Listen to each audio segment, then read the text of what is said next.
मिनश्शैतानिर्रजीम बिस्मिल्लाहिर्रहमानिर्रहीम। मोहतरम जनाब सामी मेमन साहब और यहाँ पे मौजूद मेरे सहाफ़ी भाइयों, अस्सलाम वालेकुम। सबसे पहले मैं जनाब सामी मेमन साहब का और उसकी टीम का इंतहाई ममनून व मशकूर हूँ कि जिन्होंने मुझे आज यहाँ पे प्रेस क्लब आने की दावत दी और एक जो बर्निंग इशू चल रहा है the Sindh local amendment act 2021, इसके मुतल्लिक PMLN की जो मौक़िफ़ है उसके बारे में मुझे बात करने की यहाँ दावत दी। मैं आपका बेहद ममनून व मशकूर हूँ। यूँ तो आप सबको पता है कि डिस्ट्रिक्ट मलीर जो है कराची की टोटल रकबे का तकरीबन 62% है और ये सबसे बड़ा ज़िला है रकबे के हवाले से। 2013 के जो बल्दियाती एक्ट के मुताबिक यहाँ पे डिस्ट्रिक्ट काउंसिल को दोबारा बहाल किया गया था और टाउन सिस्टम जो परवेज़ मुशर्रफ ने यहाँ पे लागू किया था उसको ख़त्म करके 2013 में नया उसमें जो अमेंडमेंट लाए गए थे उसके मुताबिक डिस्ट्रिक्ट काउंसिल कराची को बहाल किया गया था और उसमें जो है जो देहात के इलाके थे, जो रूरल के इलाके थे, वो टोटल उसमें शामिल थे। लेकिन 2021 का जो अभी चंद दिन पहले अमेंडमेंट आया है उसके तहत इन्होंने दोबारा से जो मुशर्रफ का जो टाउन का सिस्टम था उसको बहाल किया है। अब मसला ये है कि एक तो इसमें जो हमारे रिजर्वेशंस हैं, हमारे जो तहफ़्फ़ुज़ात हैं, वो इस हवाले से ये हैं कि एक तो इसको जो है ऐसे ज़िगज़ैग तरीके से इसकी हल्काबंदी जो यूनियन काउंसिल वाइज की गई है उस पे भी हमारे तहफ़्फ़ुज़ात हैं। कहीं पे जो डिस्ट्रिक्ट काउंसिल के जो अर्बन एरियाज़ थे उनको डिस्ट्रिक्ट काउंसिल में घुसेड़ा गया है और कहीं पे जो अपना रूरल एरियाज़ हैं उनको अर्बन में घुसेड़ा गया है। तो ये एक तरीके से जिस तरह गुलशन हदीद का इलाका एक अर्बन इलाका है उसको गडाब में शामिल किया गया है और इसी तरह इब्राहिम हैदरी के कुछ इलाकों को जो है इब्राहिम हैदरी टाउन में और कुछ को जो है मुराद मेमन टाउन में इस तरह मिक्स किया गया है कि वो उनकी वो पोजीशन ना अर्बन की बनती है ना रूरल की बनती है। वो समझ में ना आने वाली कहानी है, नंबर एक।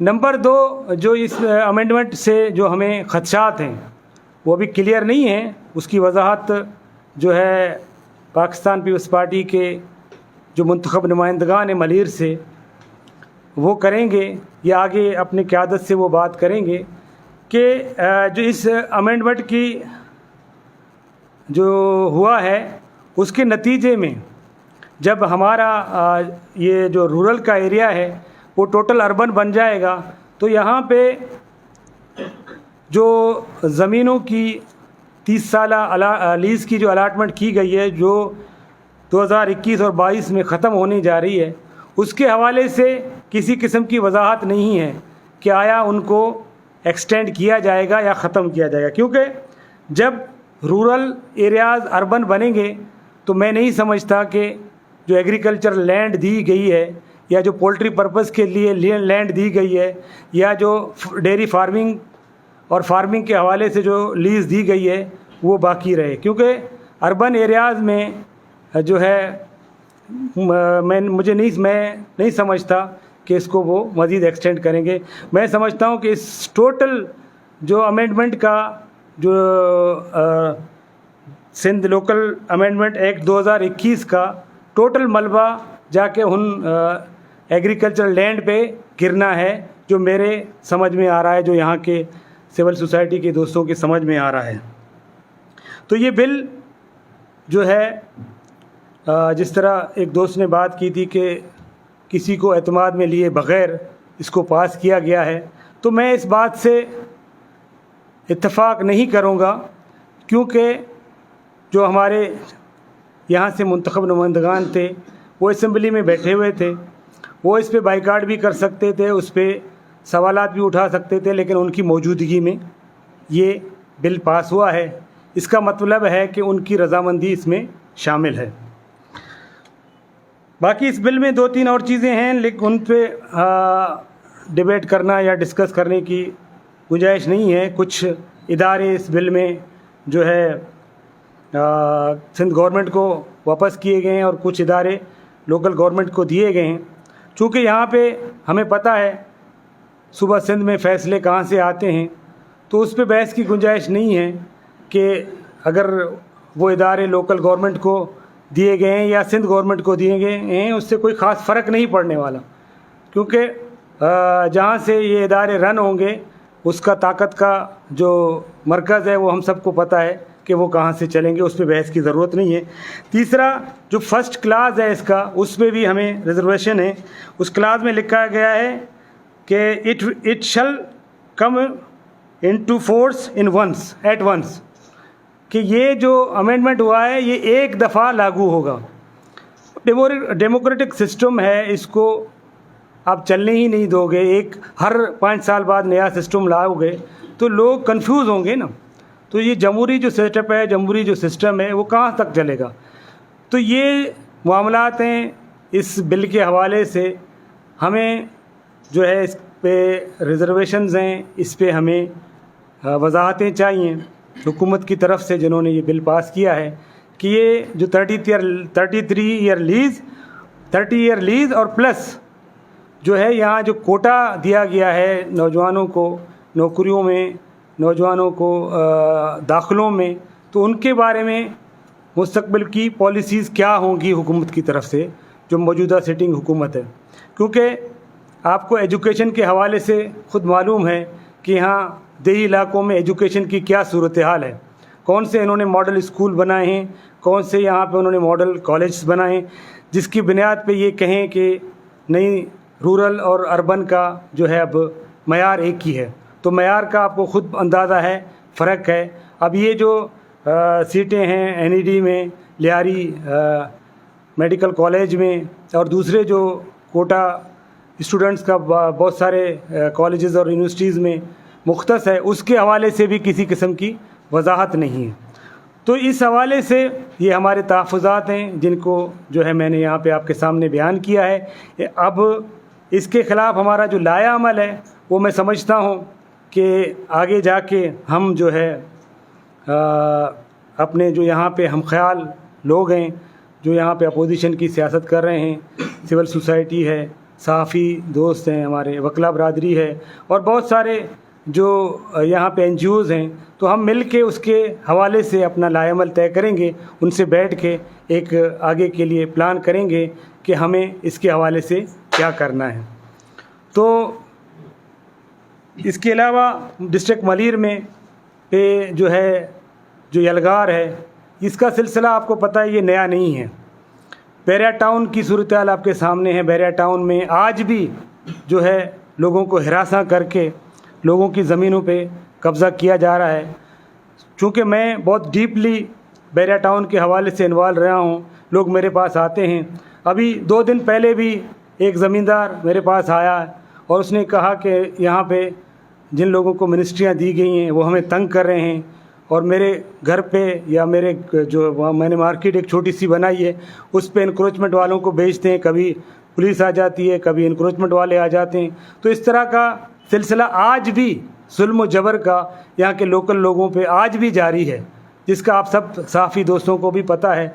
तो इन तमाम इक़दामात की भी हम मज़म्मत करते हैं कि ये सिलसिला बंद होना चाहिए। जिस शख्स ने अपनी ज़मीन बेचनी है उसको बाइज़्ज़त तरीके से, मुहज़्ज़ब तरीके से, आप जिस तरह ज़मीन दूसरे इन्वेस्टर या बिल्डर ख़रीदते हैं उस तरह ख़रीदें। ज़बरदस्ती किसी की ज़मीनों पे कब्ज़ा ना करें, ज़बरदस्ती किसी को दोष जो देते हैं, जो धमकियां आप देते हैं, वो अपना तरीक़ेकार ख़त्म करें। इसके अलावा यहाँ मलीर में एजुकेशन के हवाले से आप सबको पता है कि आप सामी मेमन की क़यादत में वो कई दफ़ा आप लोग सर्वे भी कर चुके हो, आप स्कूलों में भी जाते रहते हो। 300 स्कूल जो है मलीर डिस्ट्रिक्ट में, मलीर की पसकरदाई में, वो बंद हैं। और बाकी जो स्कूल जो चल रहे हैं उनकी हालत ये है कि जो 90s में वहाँ पे टीचर्स अपॉइंट हुए थे, जहाँ पे 90s में 20 बच्चे थे, आज वहाँ पे 200 बच्चे हैं या 300 बच्चे हैं। लेकिन सूरत-ए-हाल ये है कि वहाँ पे आज भी अगर 91 में, 92 में, 93 में एक टीचर अपॉइंट हुआ था, तो आज भी 2021 में वहाँ पे वही एक टीचर है, उसमें इजाफ़ा नहीं हुआ। बच्चे 10 गुना बढ़ गए, लेकिन स्कूलों में फैसिलिटीज़ का इजाफ़ा नहीं हुआ। इसके अलावा अस्पताल कोई डिस्ट्रिक्ट मलीर में है नहीं, इलाज मुआलजे की सहूलतें हैं नहीं, और एक्सप्रेस वे का मामला भी आपके सामने है। यहाँ पे जो है एक्सप्रेस वे का जो मामला शुरू हुआ, उसकी ओपनिंग 24/12/2020 को की गई। उसके बाद इन्होंने कई दफ़ा जो है पैंतरा बदला कि जी ये रूट चेंज हो रहा है इसका, यहाँ पे कोई किसी गोट को, किसी गांव को, किसी की एग्रीकल्चर लैंड को किसी किस्म का नुकसान नहीं दिया जाएगा। लेकिन उसके बावजूद जो है दोबारा अभी काम जहाँ पे शुरू हुआ, तो वही जो 24/12/2020 को जो अनाउंसमेंट थी, आज भी काम उसी के मुताबिक वहाँ पे चल रहा है। बाकी यहाँ पे हमारे नौजवानों से मैं आपके तवज्जो से कहना चाहूँगा, जो यहाँ पे सोशल एक्टिविस्ट हैं, यहाँ पे जो हमारे सहाफ़ी दोस्त हैं, कि हमारे लोग अक्सर जो है मसलहत पसंदी का शिकार हैं, और उस मसलहत पसंदी की शिकार होने की वजह से वो अक्सर व बेशतर ये इज़हार करते हैं कि हमारा सियासत से ताल्लुक़ नहीं, मैं सहाफ़ी हूँ, मैं वकील हूँ, मैं स्टूडेंट हूँ, मैं ये हूँ, मैं वो हूँ। तो आपके सारे मामला, सारे मसाइल सियासत से रिलेटेड हैं। अगर आज आपका डिस्ट्रिक्ट काउंसिल ख़त्म करके आपकी 30 साल ज़मीनों पे यलगार की जाएगी, तो भी ये एक समझ लें कि सियासी मामला है, सियासी मसला है। तो आपको अपने इन मामलात में जितने भी लोग हैं, जितने भी यहाँ पे सिविल सोसाइटी के दोस्त हैं, वो जो है इन मामलात को समझें, और सियासी मामलात में अपनी गैर जानिबदारी का जो ये एक ड्रामा है, मैं समझता हूँ ये ड्रामा है एक तरह से, अपने आप को अपनी समाजी जिम्मेदारियों से अलग करने का। और या तो आप अलग नहीं होते, बल्कि आप उस कुव्वत को साथ दे रहे होते हो जो यहाँ पे स्टेक होल्डर है, जो यहाँ पे इक़्तिदार में है। तो आपकी गैर जानिबदारी किसी न किसी को फ़ायदा पहुँचा रही होती है। तो अपनी गैर जानिबदारी का रट्टा लगाना छोड़ दें, आप एक तरफ हो जाएं, एक सियासी कुव्वत के साथ हो जाएं। अगर आप लोगों को जो है पीपल्स पार्टी से एतराज़ात नहीं हैं, तो आप अपना जो है ये तरीक़ाकार जारी रखें। आपका पीटीआई की वफाकी हुकूमत से एतराज़ात नहीं हैं, तो भले आप अपनी ये रवश जारी रखें। लेकिन अगर एतराज़ात हैं इन दोनों हुकूमतों से, वफाक से, सूबे से, तो आप किसी न किसी तरफ हो जाएं। भले से आप किसी अपनी तंजीम बना लें, अपने पार्टी बना लें, अपनी ऑर्गेनाइजेशन बना लें, लेकिन अपने मामलात से अब मज़ीद बेगाना होने का टाइम नहीं है। आप देख लें अभी ग्वादर जैसे छोटे शहर में वहाँ के लोग अपने जिन मसलों के लिए निकले हैं, तो उनके बहुत सारे मुतालबात हुकूमत ने तस्लीम किए हैं मजबूर होकर, क्योंकि वो मुत्तहद हैं, वो मुनज़्ज़म हैं। और हमारे यहाँ मसला ये है कि हम आज भी जो है पॉजिटिव नहीं हैं, बटे हुए हैं, तकसीम हैं, बरादरियों में तकसीम है, फ़िरक़ों में तकसीम है, इलाक़ायत में तकसीम है।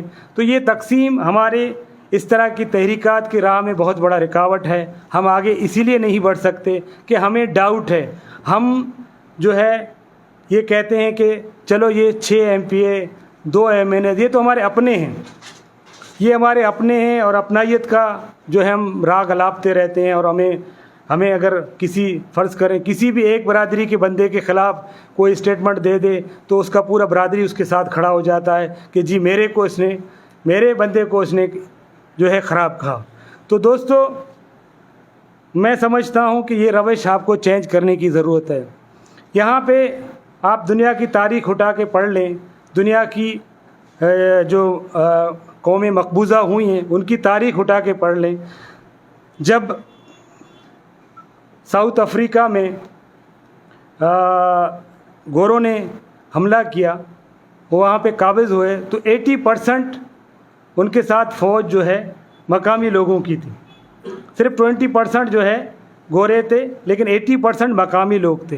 तो उन्होंने 100 साल की ग़ुलामी वहाँ पे बर्दाश्त की और 100 साल के बाद, बहुत बड़ी स्ट्रगल के बाद, उन्होंने आज़ादी हासिल की। अगर हम अमेरिका की तारीख़ उठा के देख लें तो वहाँ पे जब कोलंबस ने पहली दफ़ा कोलंबस पहुँचा तो उसके साथ सिर्फ 1200 लोग थे और दुनिया की 33% रकबे के लिहाज से वो इलाका था, और उन 1200 लोगों ने वहाँ के मकामी लोगों के साथ मिलकर जो है उसको फ़तेह किया, वो मकबूजा बनाया। इसी तरह बर-ए-आज़म ऑस्ट्रेलिया की तारीख़ उठा के देख लें तो वहाँ पे भी जो है बहुत कलील तादाद में यूरोपियन अक़वाम और यहाँ के एशियन अक़वाम गए थे, लेकिन आज इन दोनों ख़ित्तों में वहाँ के मकामी लोगों का वजूद ख़त्म हो चुका है। ना आपको रेड इंडियंस मिलेंगे अमेरिका, बर-ए-आज़म अमेरिका में, और ना ही एबोरिजिन्स अब ऑस्ट्रेलिया के बर-ए-आज़म में। अगर हैं भी तो बहुत कलील तादाद में, बहुत कम तादाद में हैं। तो ये चीज़ें जो है, ये सोच, इस सोच को हमें ख़त्म करने की ज़रूरत है। हमें जो है खालिसतन या मलीर में रहते हुए मलीरी बनना पड़ेगा, सिंध में रहते हुए सिंधी बनना पड़ेगा और पाकिस्तान में रहते हुए पाकिस्तानी बनना पड़ेगा, ताकि हम जो है इस तकसीम से निकलें और हम अपने जीनियन मसलों के लिए जीनियन तरीके से एक पॉजिटिव, एक मस्बत जद्दोजहद कर सकें। नहीं तो जिन कौमों का मैंने नाम लिया, आपके अपने बर-ए-सग़ीर में भी जब गोरे आए थे तो सिर्फ 300 फ़ौजी थे गोरों की, और उन्होंने पूरा बर-ए-सग़ीर फ़तेह किया और कितनी बड़ी कुर्बानियों के बाद यहाँ के लोगों ने उनसे जान छुड़ाई, आज़ादी हासिल की। तो ये अपने अपने हैं, लेकिन जब सियासत में कोई आता है तो उसकी सियासत के हवाले से उसके किरदार को देखें, उसके खिदमात को देखें। जब हम किरदार पे आएंगे, खिदमात पे आएंगे, हम किरदार और खिदमात के हवाले से अपने वोट की ताकत का इस्तेमाल करेंगे, अपने वोट को इज़्ज़त दिलाएंगे, तो आप देख लेना इस मलीर में भी तब्दीली आएगी। आपका बहुत बहुत शुक्रिया।